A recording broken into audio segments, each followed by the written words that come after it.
Bismillahirrahmanirrahim. Assalamualaikum warahmatullahi wabarakatuh. Hari ini birthday, kita sambut birthday Hasif. 24 hari bulan 1 2026. Jadi ni kek dia. Kita buat ala kadar je. Pernah meraihkan 24 hari bulan itu hari birthday Mama Hasif. Ni Hana. Hana 3 tahun. Abang Hazim dah tingkatan 1. Ni tingkatan 5. Darjah 5. Darjah 5 nak ambil UPKK.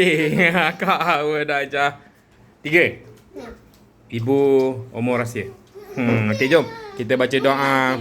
Kita doa untuk Hasif. Allahumma Barik lana fima razaqtana wa qina azabannar. Ya Allah, berkatilah rezeki yang Kau berikan, jauhkan kami dari azab. Amin. Okey. Amin. Allah selamatkan kamu. Allah selamatkan kamu. Allah selamatkan Muhammad Hasif. Allah selamatkan kamu. Alhamdulillah. Happy birthday to you. Happy birthday to you. Happy birthday to Muhammad Hasif.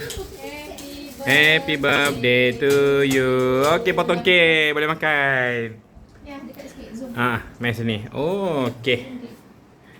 Oh, cantik kek ni. Ibu beli. Terima kasih, Ibu. Tahu ibu beli kat mana? Jadi, Hasif dia ada minta basikal. Jadi, kita akan beli basikal lah untuk dia. Sampai lagi. Basikal dia belum sampai lagi. Kita beli online. Jadi, sama untuk akak agak lah. 2 basikal kita akan beli. Tak ada juga.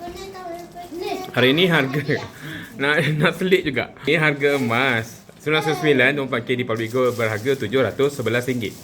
RM711. Okey, kami mula kenal Public Gold masa tu baru berharga RM270. Macam itulah. Alhamdulillah. Kepada penyimpan emas tersedia, tahniah.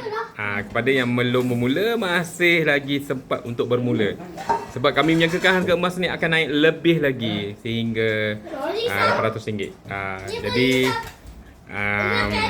masih belum terlambat untuk mula. Layari mazwinhazmin.com. Alhamdulillah, inilah keluarga kecil kami. Tak sabar. Aku potong. Adik lagi. So, Ibu nak cakap apa-apa tak sebelum ayah endkan video? Hari ni alhamdulillah semoga Hasif membesar dengan sihat, cemerlang dunia akhirat. Semua orang lah. Semua orang sekali. Semuanya.